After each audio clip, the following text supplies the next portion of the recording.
I'm very proud to say that we finally got justice for Ahmaud on the federal level.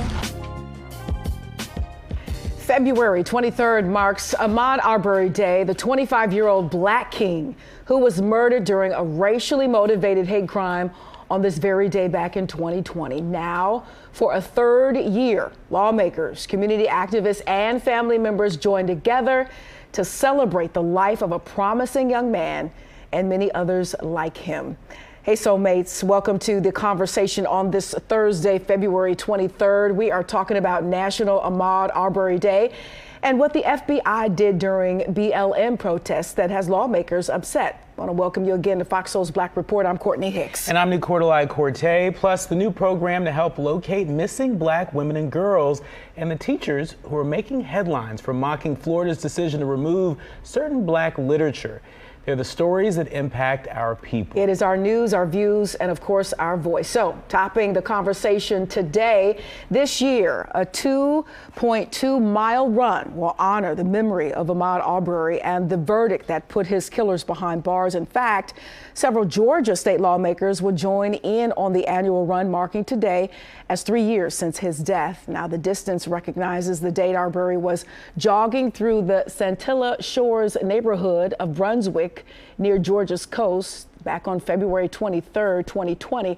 Scott was among the Georgia legislators who also introduced the House Resolution 688 last year, which solidified the date as Ahmaud Arbery Day. Last year, the Ahmaud Arbery Foundation announced it will offer six $3,000 scholarships to seniors from Arbery's high school. And you know, I can't believe it's already, Nicordelai, been 3 years. I was in Augusta, Georgia when this story broke. It's about 2 counties over from Glynn County. I was in Richmond County. This happened in Glynn County in the Brunswick area.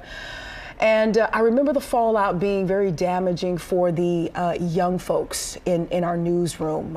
The reporters were very young, the editors were very young, the photogs, the camera people were very young, and it just hit them so hard. I remember one particular reporter, Sydney Moore, it's a young lady, and she was tasked to find an inside story. She collected a group of very young black men who were about the same age as Ahmaud Arbery, who were from the very different communities in between Augusta and Brunswick.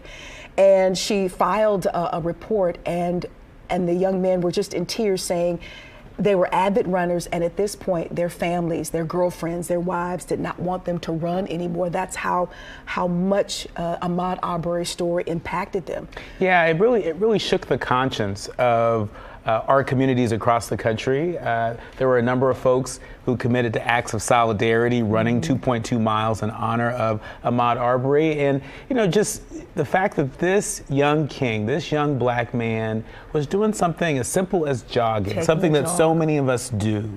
And he was, quite frankly, hunted.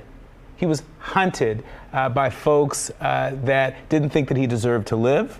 And to make matters worse, it looked like the folks that hunted him were shielded by the then district attorney who is being held to account. You know, the fact that a district attorney is now being held accountable, and there is not just an active investigation, but there's a court case that is underway to hold them accountable. That is a modicum of the justice that we all hope to see in a system that really renders our life meaningless under the law. Yeah, I remember a lot of folks that we were able to talk to on the street saying, you know, shot down like an animal. Yeah. It was just disgraceful once you saw that video.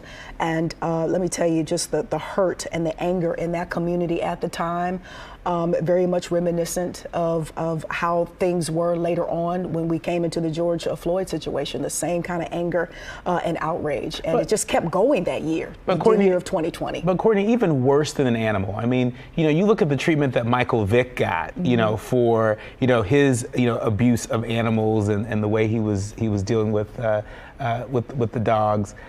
You look at the effect that case had in terms of public consciousness compared to Ahmaud Arbery. We have a ways to go.